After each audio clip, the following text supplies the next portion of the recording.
Kenapa ada Haji Felix dan Haji Panji atau Haji siapa misalnya? Karena Belanda perlu untuk melabelin orang-orang tertentu. Jadi ceritanya adalah dulu di zaman Belanda yang bisa pergi haji itu atas regulasi Belanda. Sebagai salah satu bukti adalah di Kepulauan Seribu itu ada satu pulau namanya Pulau Onrus. Tulisnya Onrus pulaunya. Aku pernah pergi ke pulau itu dan di situ dilakukan karantina haji. Sekaligus untuk melabelin bahwasanya yang pulang dari situ namanya haji. Makanya haji itu kayaknya cuma di Indonesia kayaknya. Kepentingan Belanda apa waktu itu untuk nandain? Apakah Betul. Karena orang-orang yang pulang haji punya wawasan yang berbeda sebelum dia pergi haji. Setidaknya wawasan internasional.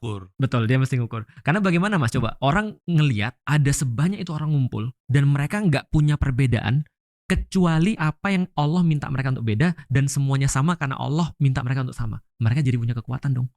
Betul. Dan kita tahu orang-orang Inggris dulu katakan gini, give them flags and they will divide. Wow.